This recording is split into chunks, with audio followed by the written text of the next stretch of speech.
Hello guys, myself MK Singh. You are watching MKS academy. MKS academy के इस platform पे आपका स्वागत है।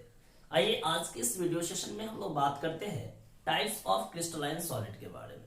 जैसा कि हम लोग सॉलिड को on the basis of arrangement of particles two types में क्लासिफाई किए थे। फर्स्ट था आपका क्रिस्टलाइन सॉलिड, जिसे हम लोग ट्रू सॉलिड बोलते हैं, और सेकंड था आपका एमॉर्फस सॉलिड, जिसे हम लोग सीडो सॉलिड बोला करते हैं।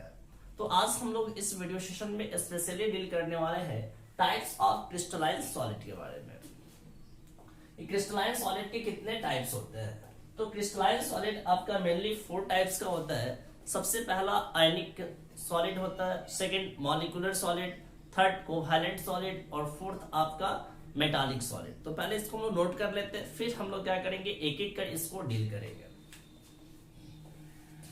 टाइप्स ऑफ क्रिस्टलाइन सॉलिड में हम लोग बात करें तो ये 4 टाइप्स के होते हैं। फर्स्ट आपका आयनिक सॉलिड, सेकंड है आपका मॉलिक्यूलर सॉलिड, थर्ड है कोवैलेंट, जिसे हम लोग प्यार से नेटवर्क सॉलिड भी बोलते हैं, नेटवर्क सॉलिड, और फोर्थ है आपका मेटालिक सॉलिड। यहां पे देखा जाए तो एक मॉलिक्यूलर सॉलिड है, तो इस मॉलिक्यूलर सॉलिड को हम लोग फर्दर क्लासिफाई करते हैं 3 पार्ट्स में। सबसे पहला आपका non polar molecular solid, non polar molecular solid, second है आपका पोलर मॉलिक्यूलर सॉलिड, और थर्ड है आपका हाइड्रोजन बॉन्डेड मॉलिक्यूलर सॉलिड। यानी कि इतना को हम लोगों को एक्सप्लेन करना है। तो आइए हम लोग देखते हैं सबसे पहला कि आयनिक सॉलिड किसे कहते हैं। तो नाम से ही स्पष्ट है, आयनिक सॉलिड मतलब कि आयनिक सॉलिड जो होगा वो किसका बना होगा, केटायन और एनायन का। तो हम लोग सिंपली ऐसा बोल सकते हैं कि वैसे सॉलिड जिसका कॉन्स्टिट्यूएंट पार्टिकल्स जो हो वो निगेटिवली चार्ज एनायन हो, निगेटिवली चार्ज एनायन, और पॉजिटिवली चार्ज केटायन। वैसा सॉलिड जिसका कॉन्स्टिट्यूएंट पार्टिकल्स जो हो वो केटायन हो और एनायन हो, तो उस सॉलिड को हम लोग क्या बोलेंगे, आयनिक सॉलिड बोलेंगे।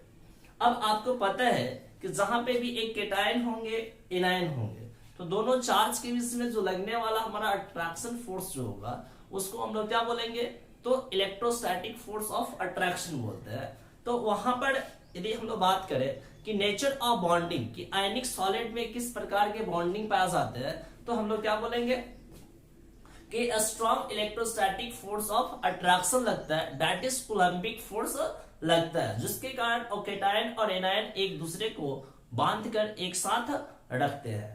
अब यहां पर देखा जाए तो इलेक्ट्रोस्टैटिक फोर्स ऑफ अट्रैक्शन जो है वो strong electrostatic force of attraction है।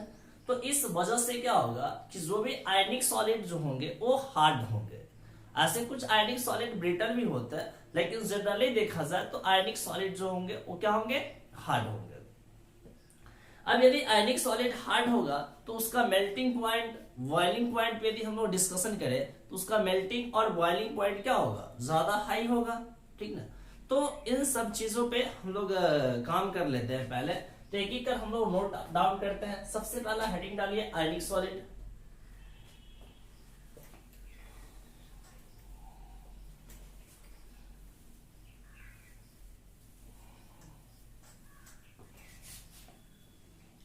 यहाँ पे हम लोग आयनिक सॉलिड को एक्सप्लेन कर रहे हैं। सबसे पहला तो हम ऐसा बोल सकते हैं, solid formed by cations and anions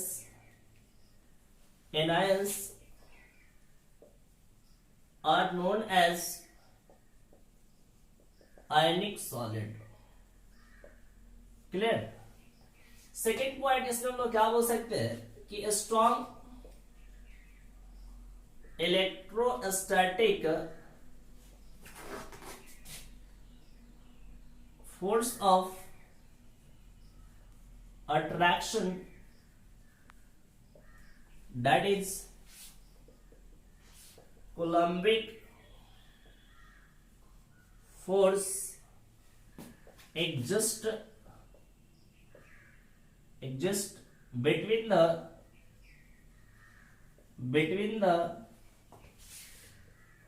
constituents ions of ionic solid. यानी कि आयनिक सॉलिड में जो आयन से मिलकर बना हुआ है आयनिक सॉलिड, उस आयन के बीच में जो लगने वाला जो आपका फोर्सेस है वो कौन सा फोर्स है? तो strong electrostatic force of attraction, जिसे हम लोग कौन सा फोर्स बोलते हैं? कोलम्बिक फोर्स बोलते हैं, वो उसमें एग्जिस्ट करता है। इस वजह से आपका आयनिक सॉलिड जो होगा वो क्या होगा? आयनिक सॉलिड इज हार्ड, और इसका कुछ पार्ट जो होता है वो ब्रिटल भी होता है, तो ब्रिटल भी लिख देते हैं। आयनिक सॉलिड इज ब्रिटल। उसके बाद हम लोग बात करें तो इसका जो मेल्टिंग एंड बॉइलिंग पॉइंट होगा वो कैसा होगा? हाई होगा। यानी कि they have high melting and boiling point.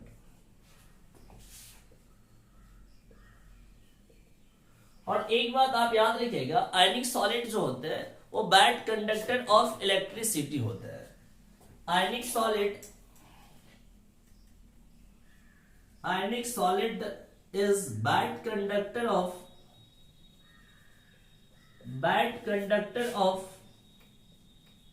Electricity. अब ऐसा क्यों बोल रहे हैं हम लोग? क्योंकि आयनिक सॉलिड में क्या है कि आयंस जो होते हैं वो स्ट्रांगली क्या होते हैं? बॉन्डेड होते हैं इलेक्ट्रोस्टैटिक फोर्स ऑफ अट्रैक्शन के द्वारा। यानी कि ions are not free to move. Ions move करने के लिए फ्री नहीं होते हैं। इस वजह से ये क्या करते हैं? बैड कंडक्टर ऑफ इलेक्ट्रिसिटी होता है। तो यहां से एक क्वेश्चन भी अराइज होता है कि आयनिक solid is bad conductor of electricity in solid state.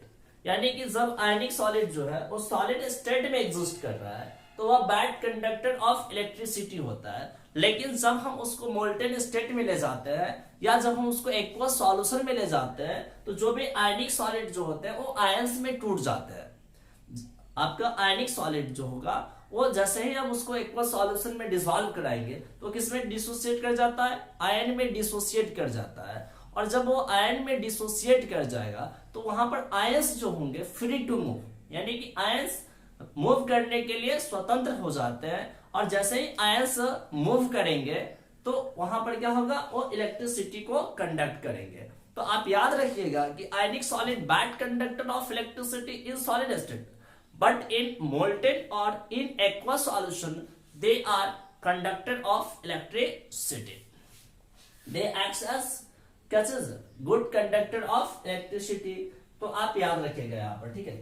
यहाँ पर एग्जांपल हम लोग लिख लेते हैं थोड़ा सा, जैसे कि NaCl हो गया। ये आपका क्या है? आयनिक सॉलिड है, सोडियम केटायन और क्लोरीन एनायन से मिलकर बना हुआ है। तो ये भी आपका NaCl जो होता है वो सॉलिड स्टेट में बैड कंडक्टर होता है। लेकिन जैसे इसको हम लोग एक्वस सॉल्यूशन में डिसॉल्व कराते हैं तो ये सोडियम आयन और क्लोरीन आयन में टूट जाता है और दोनों आयन जो है वो उस सॉल्यूशन में मूव करने के लिए फ्री हो जाते हैं। तो ये क्या करेंगे? कंडक्शन को शो करते हैं, मतलब ये कंडक्टर की तरह काम करेंगे। जैसे कि कैल्शियम फ्लोराइड हो गया, CaF2 हो गया, MgO हो गया। तो ये सब जो भी सॉलिड है वो सब कैसा है? आयनिक सॉलिड है। क्लियर है? इसमें कोई डाउट नहीं होना चाहिए आपको। इसको पहले आप नोट डाउन कर लें।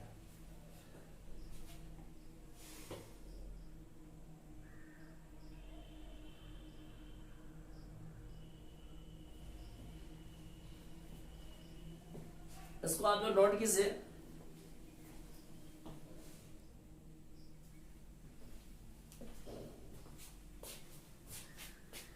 एक चीज और आप याद रखिएगा, काफी ज्यादा इंपॉर्टेंट बात है आपका, कि आयनिक सॉलिड जो होते हैं, आयनिक सॉलिड जो होते हैं उसको यदि हम डिसॉल्व कराते हैं किसमें, एक तो पोलर सॉल्वेंट होगा मेरे पास, एक क्या होगा, नॉन पोलर सॉल्वेंट होगा। तो आयनिक सॉलिड जो है वो पोलर सॉल्वेंट में आसानी से डिसॉल्व कर जाता है। आयनिक solid is soluble in polar solvent but insoluble in non polar solvent. ये सब बात याद रखिएगा आप लोग कि आयनिक सॉलिड किसमें सॉल्युबल होते हैं, पोलर सॉल्वेंट में आसानी से डिसॉल्व कर जाते हैं, जबकि आपका आयनिक सॉलिड नॉन पोलर सॉल्वेंट में इनसॉल्युबल होते हैं। ठीक है, चलिए इसको कंप्लीट कीजिए। तो नेक्स्ट स्टार्ट करते हैं मॉलिक्यूलर सॉलिड।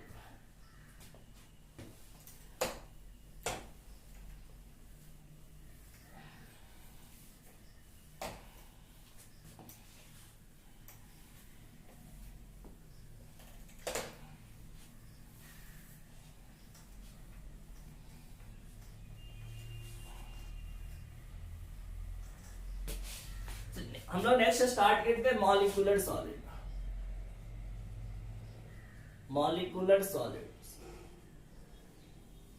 सेकंड,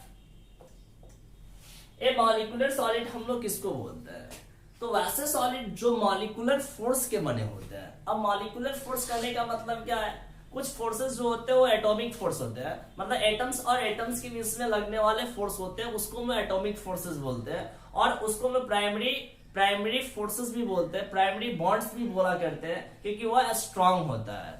यहाँ पर हम लोग बात कर रहे हैं जो मॉलिक्यूलर फोर्सेस की बात कर रहे हैं, तो मॉलिक्यूल्स और मॉलिक्यूल्स के बीच में लगने वाला जो स्पेशल टाइप ऑफ इंटरेक्शन होता है उसको हम लोग मॉलिक्यूलर फोर्स बोलते हैं। जैसे कि आपका वंडरवाल फोर्सेज हो गया, हाइड्रोजन बॉन्डिंग हो गया, तो ये सब जो फोर्स है आपका कैसा फोर्सेज है, तो मॉलिक्यूलर फोर्सेज है। मॉलिक्यूल्स और मॉलिक्यूल्स के बीच में लगने वाले क्या है, फोर्सेज है, तो इसको हम मॉलिक्यूलर फोर्स बोलते हैं। अब इस मॉलिक्यूलर फोर्स की कैटेगरी में तो आपका वंडरवाल फोर्स आता है, वंडरवाल फोर्स के में ही आपका ये सब आ जाता है, लंदन फोर्स हो गया, डिस्पर्शन फोर्स हो गया, आपका डाइपोल इंट्रैक्शन हो गया। तो ये सारे जो फोर्सेज है वो मॉलिक्यूलर फोर्सेज है। तो मैं यहां पर सिंपली इतना ही लिखने वाला है, क्या चीज, कि solid formed by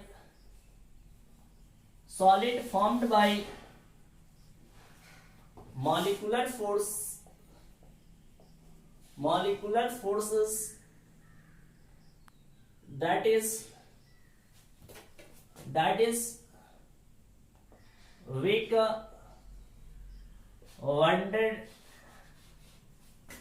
wall force,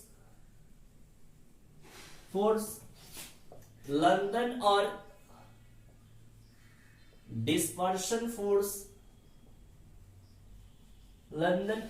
dispersion force, dipole interaction, and hydrogen bond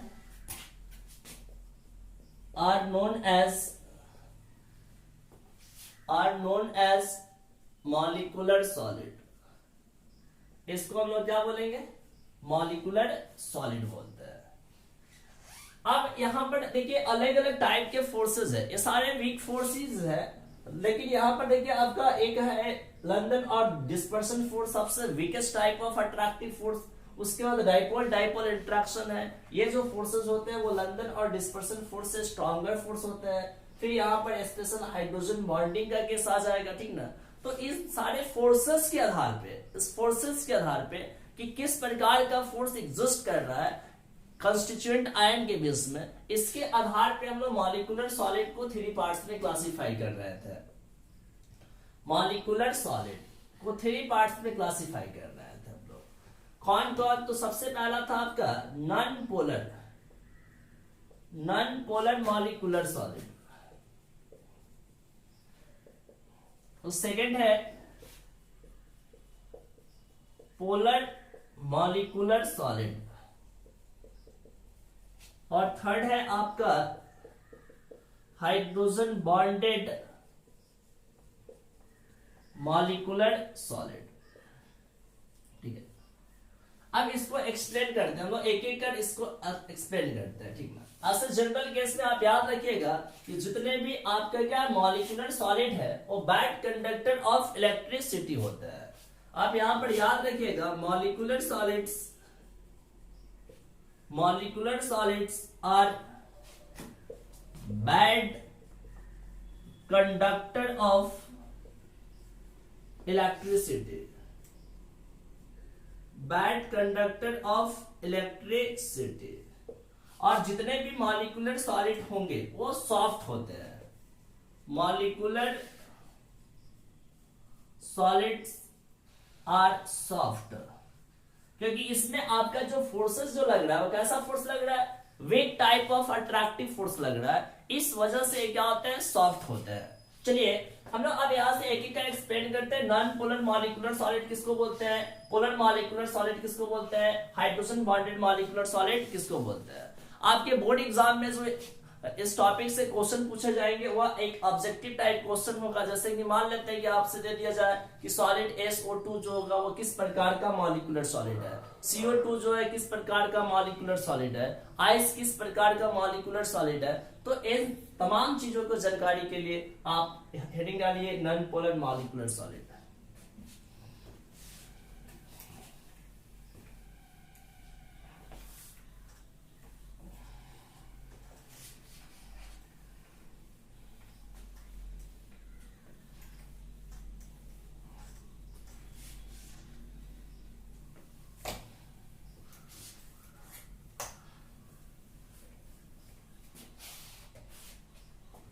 सबसे पहला non polar molecular solid. Non polar molecular solid में आपका नॉन पोलर कोवैलेंट बॉन्ड होगा, ठीक ना। कैसा होगा, non polar covalent bond.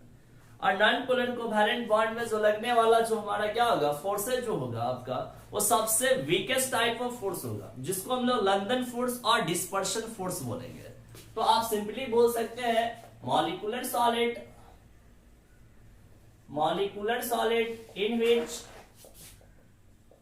in which constituent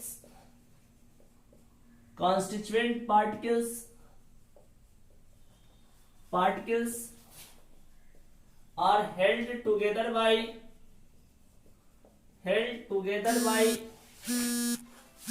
weak type of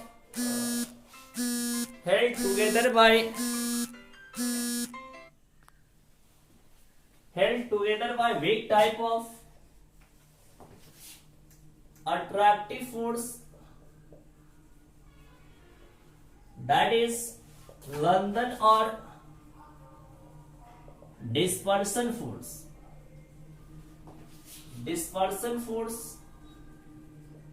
are known as non-polar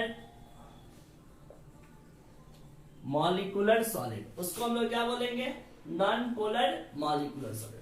वैसे सॉलिड जिसमें सबसे weakest type of attractive force London force और डिस्पर्शन फोर्स लगता है उसको हम लोग क्या बोलेंगे, नॉन पोलर मॉलिक्यूलर सॉलिड बोलते हैं। अब यहां से आप बात कर लीजिए तो नॉन पोलर मॉलिक्यूलर सॉलिड जो होंगे वो क्या होंगे, काफी सॉफ्ट होंगे। तो यहां से आप लिख सकते हैं non polar molecular solids are soft and acts as insulator।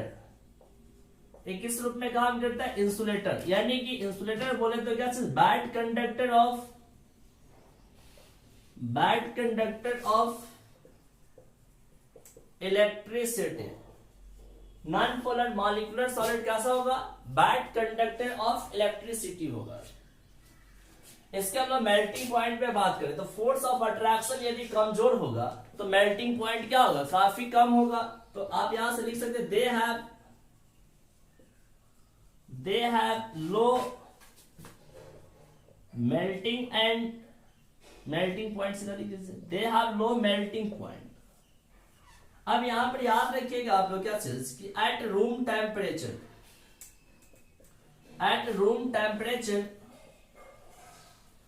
And pressure room temperature and pressure they exist in gaseous or liquid state। Room temperature and pressure पर ये किस स्टेट में एग्जिस्ट करते हैं? गैसियस स्टेट और liquid state में exist करते हैं। एज फॉर एग्जांपल आपका जैसे कि हाइड्रोजन हो गया, सॉलिड हाइड्रोजन जो हो गया वो आपका गैसियस स्टेट में एग्जिस्ट करता है, तो यह आपका किसका एग्जांपल हो गया? नॉन पोलर मॉलिक्यूलर सॉलिड का एग्जांपल हो गया। उसके बाद आपका I2 हो गया, उसके बाद आपका आर्गन ले सकते हैं, इनर्ट गैसेस आपका जो इसी कैटेगरी में आता है। फिर यदि हम लोग बात करें तो सॉलिड CO2 जो हो गया वो आपका नॉन पोलर मॉलिक्यूलर सॉलिड होगा। Solid CO2 non polar molecular solid के कैटेगरी में आता है, इसको आप लोग नोट कीजिएगा, इसको नोट कीजिए फास्ट। सॉलिड CO2 को हम लोग ड्राई आइस भी बोलते हैं, याद रखिएगा। Solid CO2 are known as dry ice, और dry ice is a non polar molecular solid.